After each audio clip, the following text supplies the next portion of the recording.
Hello and welcome to Cheshire Audio. Now then, this is going to be an unboxing video. I just look at this box. It looks massive, and it's because it's quite close to you, so it's looking much bigger than it is. Two sides to this actually. Firstly, this is a Planar 6, which you can probably see on the label down there. So a new demonstration Planar 6. I haven't done an unboxing of a P6. And it's quite handy. Well, I have done a sort of how to pack up a P3, but I thought it'd be quite good to just show for people who bought or buying or selling or moving on or whatever a P6, just how the packaging goes together, because most people completely misunderstand how it goes together, really. So I see them coming in all sorts of variations on how they're supposed to go together. So it's useful from that point of view. Also, as this is a new demonstrator, I've spec'd it slightly differently to the old one, which is sold now. Obviously the ND5 is available. So it's packaged with an ND5, and it's also in white. I'm being radical and adventurous, and I'm getting a white one out. I've had a few people interested in the white, and I just thought it'd be handy to have one sort of on display, really, because some people don't quite like the grey finish of the Planar 6. I don't know. I think it suits it actually. I think it looks really good because it's definitely different to a P3. But anyway, so yes, we have a white P6 with an ND5. Now the second aspect to this, one of the reasons I decided to swap the demonstrator is the ND5. I've been promising to do an ND5 review since I did that initial sort of talk around with when the first stock came in. I got one out of the box and showed it and all sort of thing. And yeah, I'll have a listen to this, and then didn't get a chance. Basically, the demand was such that cartridge ended up being fitted to a customer's turntable. All the subsequent stock that has been coming in has kind of been selling out straight away. So I thought the best thing to do here is actually to buy one already fitted to a turntable, so I can't sell it to anybody else. It's here. I'll be listening to it. So I'll get this run up and have a listen to this, and because I know the P6 really well. So my demonstrator is a P6 Exact, which kind of seems to be the best seller. So I know what to expect. So it'd be really interesting to see what the 5's like. So yeah, let's do the unboxing, and just for people who, like I say, are transporting or whatever they're going to do with a P6, just to take note of how it all goes together, because there's specific things in there which are not logical in a way, but it doesn't work otherwise. You'll see what I mean when we do it anyway. Right, here we go. So the box is open from the front and up that way. There's two clips on the front of here. What you do is just get your hands behind and just sort of basically pressure them out, like that and like that. What I always say with these, though, and you're probably bored of hearing it, is take these out straight away. Don't leave them in the box because they can't be used again. Because once they're misshapen, you can't reuse them. And the chances of catching your hands or whatever, or the equipment on those, is quite high, and they're really sharp, those, so get rid of those. The lid just opens like that. There you go. Bang. Various little brochures in the top of that. Just take those off, I think, just make it easier. So that's got your manual, little explanation about the cartridge. I think there's probably, I'm saying that, I don't think it has actually. Sometimes they come with an alignment protractor. We'll see what happens with that. Can you see that properly? Yeah, okay. So this little box here is the Neo 6, that's a power supply, which, if you open that up, that's this little power supply, Neo 6, and the cable is usually tucked under here for it. So that's all fairly straightforward. It's never going back in.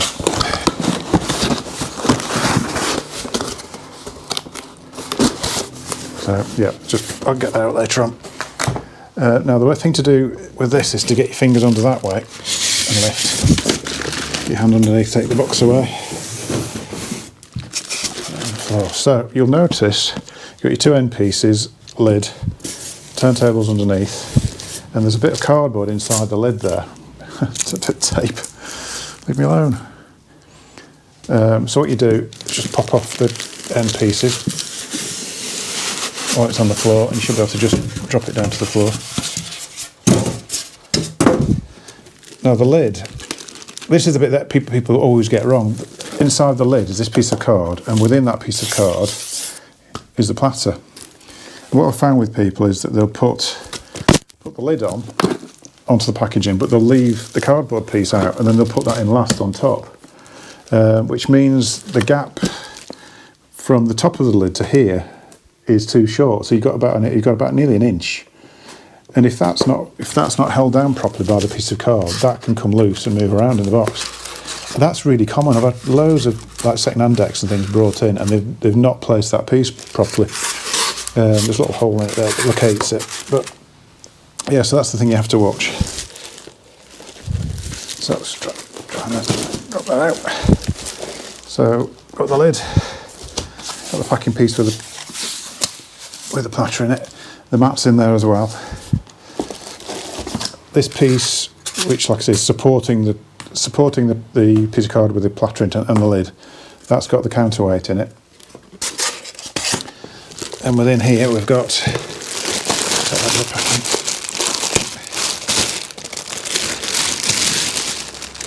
Slowly. Take the bag off. Bag, cable. It comes with a little packing piece under the bearing, which you should be able to just slide out actually. Sometimes give it a little lift just to help. So that's just to protect the bearing from banging down. The other thing is if you don't have the platter, the piece of card from the platter closing that gap down, this isn't under enough pressure and they fall out as well. So yeah, so I think what you find with these generally is that they tape down the arms, so there's a bit of tape there. Always secure the arm. If you're ever sending any of these decks anywhere, always make sure the arm is secured, because the little clip there is great and works really well in sort of day-to-day use. But if you're going to send it somewhere, don't trust it.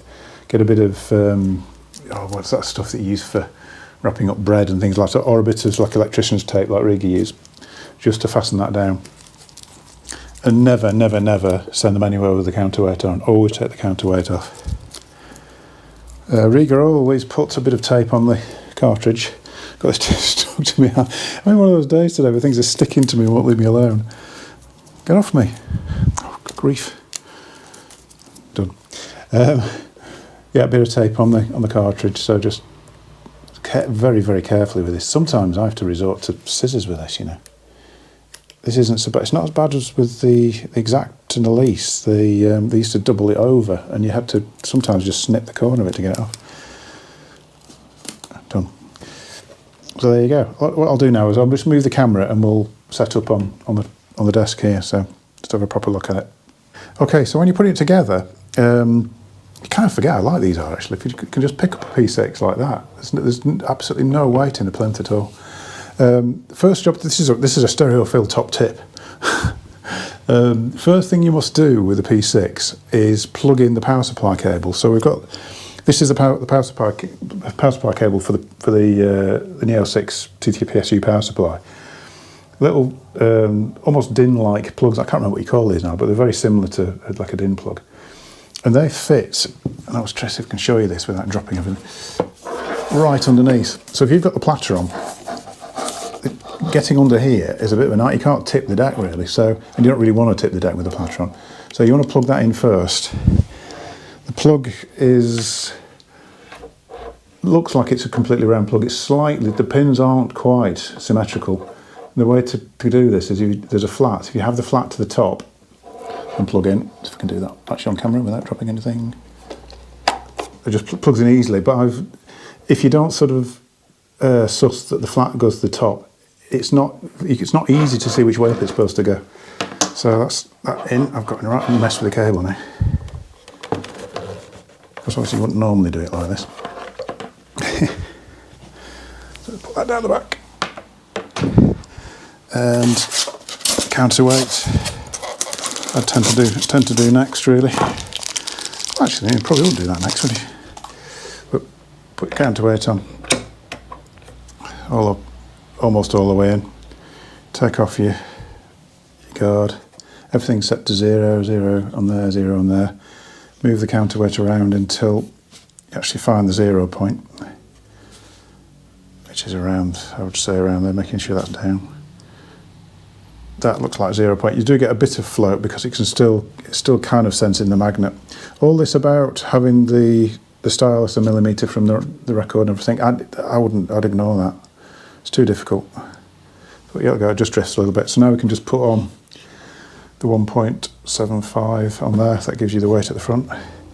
And your little bias adjuster, put that to about the same, just under 2, 1.75-ish sort of area. It's not really calibrated really finely, but just under 2, it covers it. So there, the arm's set up. Then put your platter on.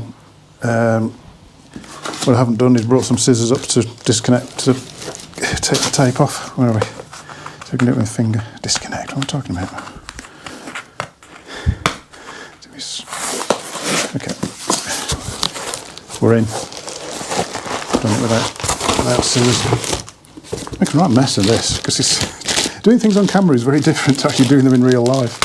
So sort of trying to do things in shot and trying to, you know. Anyway, it all looks very haphazard on camera. So put that there.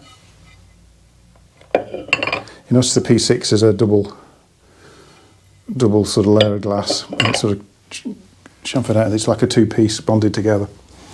And then stick your mat on the top. Then obviously the lid as well, which just clicks in. So yeah, that's it, ready to go really. Always make sure your wiring at the back of the cartridge is free of everything. There you go. So what I'll do with this, I'll get it run up and have a good listen to the cartridge. I'll let you know really. Let's have a look around it before we finish. So yeah, I think the white looks really good with this. Really, I mean, you get the sort of black of the arm and the matte. The logo shows a lot better on the white one. It's like a satin on the top and then a gloss along the edge, a bit like the blackish grey colour that they use on the standard P6. No, I really like that. I think a customer ordered one. I've done a few actually, but the one that I set up for a chap. Because I'd sort of ignored the white one. I thought, no, actually, I do really like this. I think it really suits it. So, hence, we now have one as a demonstrator. And also, the lid for the P6 is slightly tinted as well, so it'll give it just a bit of a different look. And the tinting will be more obvious. So, there you go. That's how you box up and unbox a P6. Hope that's useful. Yeah, and also it means I can do a proper evaluation of this ND5 now at long last. You know, you would have thought in a hi-fi shop that you'd be able to sit down and listen to music. The chances of me sort of taking some almost like personal time in doing that is really, really difficult. So anyway, yeah, we're getting there. We'll get a proper review done. So yeah, I'll go leave it there. Thanks for watching. Don't forget to give a subscribe and a like, and I'll see you in a future video. Thank you.